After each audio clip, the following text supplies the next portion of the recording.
ನಮಸ್ತೆ ಗೆಳೆಯರಿ. ನೋಡಿ, ಇವತ್ತು ಮತ್ತೊಂದು ಕಥೆ.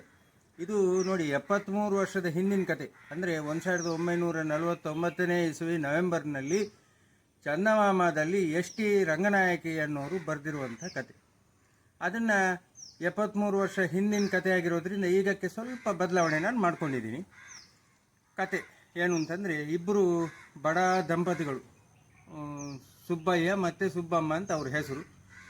ಬಡತನ ಅಂತಂದರೆ ಈಗಿನವ್ರಿಗೆ ಗೊತ್ತಿರಲಿಕ್ಕಿಲ್ಲ. ಬಡತನ ಅಂತಂದರೆ ದಿನಕ್ಕೊಂದೇ ಹೊತ್ತು ಊಟ ಅವರಿಗೆ, ಅಷ್ಟೇ. 2 ಹೊತ್ತು ಇಲ್ಲ, 3 ಹೊತ್ತು ಇಲ್ಲ. ಅಂಥ ಬಡತನದಲ್ಲಿ ಈ ಮನುಷ್ಯನಿಗೆ ಆಸೆ, ದೋಸೆ ತಿನ್ನೋ ಆಸೆ. ಸಹಜ, ಅದು ಆಸೆ ಇರುತ್ತೆ. ಇವಳಿಗೆ, ಸುಬ್ಬಮ್ಮನಿಗೆ ಅದ್ರ 2ರಷ್ಟು ಆಸೆ ಇತ್ತು. ಆಸೆ ಇದ್ರೇನಾಯಿತು, ಇಲ್ಲಿ 1 ಹೊತ್ತಿನ ಕೂಳಿಗೂ ತತ್ವಾರ, ಎಲ್ಲಿಂದ ದೋಸೆ ಮಾಡ್ಕೊಂಡು ತಿನ್ನೋದು ಅಂತ ಹೇಳಿಬಿಟ್ಟು ಹಾಗೆ ಕಾಲ ತಳ್ತಾ ಇದ್ದರೆ, ಒಂದಿನ ಇವನಿಗೆ, ಸುಬ್ಬಯ್ಯನಿಗೆ ತಡೆಯೋಕ್ಕಾಗೋದಿಲ್ಲ ಆಸೆನ. ಹೆಂಡತಿ ಹತ್ರ ಬಂದುಬಿಟ್ಟು, ನನಗೆ ದೋಸೆ ತಿನ್ನೋ ಆಸೆ ಆಗಿದೆ ಅಂತ ಹೇಳಿಬಿಟ್ಟು ಚೊರೆ ಮಾಡ್ಲಿಕ್ಕೆ ಶುರು ಮಾಡ್ತೀನಿ. ಇವಳಿಗೆ ಸಿಟ್ಟು ಬಂದುಬಿಡುತ್ತೆ. ಇವಳು ಹೇಳ್ತಾಳೆ, ಇಲ್ಲಿ 1 ಹೊತ್ತಿನ ಕೂಳಿಗೂ ತತ್ವಾರ ಇದೆ, ನೀನು ದೋಸೆ ದೋಸೆ ಅಂತ ಚೊರೆ ಮಾಡ್ತೀಯ, ಅಷ್ಟು ದೋಸೆ ತಿನ್ನೋ ಆಸೆ ಇದ್ರೆ ಹೋಗಿ ತಪಸ್ ಮಾಡು ಅಂತ ಹೇಳಿಬಿಡ್ತಾಳೆ. ಇವನಿಗೆ ಅದು ಏನು ಅನ್ನಿಸ್ತೋ ಏನೋ, ನೇರ ಕಾಡಿಗೆ ಹೋಗಿ ಈಶ್ವರನ್ನ ಕುರಿತು ತಪಸ್ ಮಾಡ್ಲಿಕ್ಕೆ ಶುರು ಮಾಡ್ತಾನೆ. ಭಾಳ ಕಾಲದ ನಂತರ ಈಶ್ವರ ಪ್ರತ್ಯಕ್ಷ ಆಗ್ತಾನೆ. ಇವನಿಗೆ ದೋಸೆದ್ದೇ ತಲೆಯಿರೋದ್ರಿಂದ ಬೇರೆ ಏನು ಕೇಳೋಕ್ಕಾಗ್ದೇನೆ, ಸದಾ ಕಾಲ ದೋಸೆ ತಿಂತಾ ಇರಬೇಕು ಅಂತ ಆಸೆ ಭಗವಂತ ಅಂತ ಕೇಳ್ಕೊಂಡ್ಬಿಡ್ತಾನೆ. ಈಶ್ವರ ಒಮ್ಮೆ ನಗು ಬರುತ್ತೆ ಅವನಿಗೆ. ನಗಾಡ್ಬಿಟ್ಟು, ಒಂದು ಆಗಿನ ಕಾಲದಲ್ಲಿ 5 ಪೈಸೆ ಅಂತ, ಈಗ ನಾವು 50 ಪೈಸೆ ಅಂತ ಇಟ್ಕೊಳ್ಳೋಣ, 50 ಪೈಸೆ ಕಾಯಿನ್ ಅವನ ಕೈ ಕೊಟ್ಬಿಟ್ಟು ಕಳಿಸ್ಬಿಡ್ತಾನೆ. ಇದೇನು ಈಶ್ವರ 50 ಪೈಸೆ ಕಾಯಿನ್ ಕೊಟ್ಬಿಟ್ನಲ್ಲ ಅಂತ ಹೇಳ್ಬಿಟ್ಟು, ಇರಲಿ ಈಶ್ವರನ ಪ್ರಸಾದ ಅಂತ ಹೇಳ್ಕೊಂಡು ಮನೆಗೆ ಬರ್ತಾನೆ.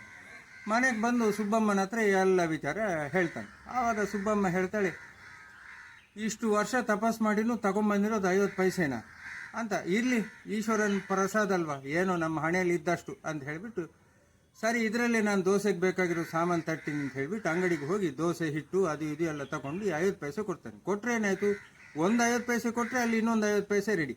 ಹೀಗೆ ಆವಾಗ ಅವನಿಗೆ ಗೊತ್ತಾಯಿತು, ಅದೃಷ್ಟ, ಓಹೋ ಇದು ಅಕ್ಷಯ ಆಗ್ತಾ ಇದೆ ಅಂತ ಹೇಳ್ಬಿಟ್ಟು ಗೊತ್ತಾಗುತ್ತೆ. ಭಾಳ ಖುಷಿಯಾಗುತ್ತೆ. ಅವನು ದೋಸೆ ಹಿಟ್ಟು ಅದು ಇದು ಎಲ್ಲ ಒಂದು ಗಂಟು ಮೂಟೆ ಕಟ್ಕೊಂಡು ತಲೆ ಮೇಲೆ ಹೊತ್ಕೊಂಡು ಮನೆ ಕಡೆ ಬರ್ತಾನೆ. ಮನೆ ಕಡೆ ಬಂದರೆ ಏನಾಯಿತು, ಮೂಟೆ ತೆಗೆದು ಕೆಳಗಡೆ ಇಟ್ಟರೆ ತಲೆ ಮೇಲೆ ಇನ್ನೊಂದು ಮೂಟೆ, ಅದನ್ನು ಕೆಳಗಡೆ ಇಟ್ಟರೆ ಇನ್ನೊಂದು ಮೂಟೆ. ಇವನಿಗೆ ಕೆಳಗಡೆ ಇಟ್ಟು ಸುಸ್ತಾಯಿತು. ತಲೆ ಮೇಲೆ ಒಂದು ಮೂಟೆ, ಕೈಯಲ್ಲಿ 50 ಪೈಸೆ ಕಾಯಿನ್. ಏನು ಮಾಡೋದಪ್ಪ, ಭಾಳ ಕಷ್ಟ ಆಯ್ತಲ್ಲ ಅಂತ ಹೇಳಿಬಿಟ್ಟು ಒಂದು ಕಡೆ ಕೂತ್ಕೊಂಡ್ಬಿಡ್ತಾನೆ ತಲೆ ಮೇಲೆ ಮೂಟೆ ಹೊತ್ಕೊಂಡು. ಸುಬ್ಬಮ್ಮನಿಗಂತೂ ಭಾಳ ಖುಷಿ. ಭಾಳ ಸಮಯದ ನಂತರ ಇಷ್ಟೊಂದು ಮೂಟೆಗಳು ಬಂದುಬಿಟ್ಟಿದ್ದಾವೆ ಅಂತ ಹೇಳ್ಬಿಟ್ಟು ಒಂದು ಮೂಟೆ ತಗೊಂಡು ಅದರಲ್ಲಿ ಅಕ್ಕಿ ಹಿಟ್ಟು ಅದೆಲ್ಲ ತೆಗೆದು ದೋಸೆ ಮಾಡೋಕೆ ಶುರು ಮಾಡಿಬಿಡ್ತಾಳೆ.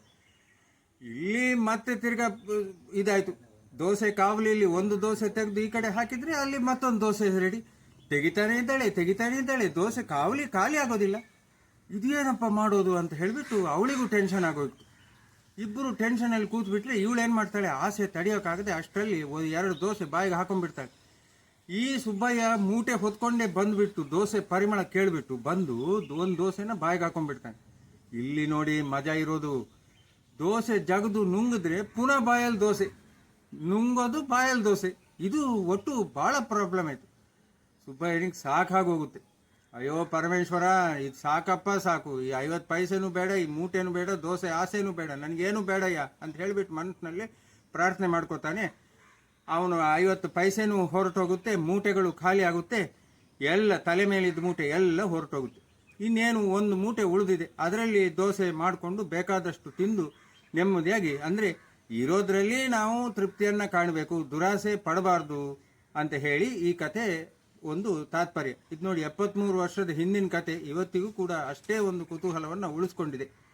ನಮಸ್ಕಾರ ಗೆಳೆಯರಿ.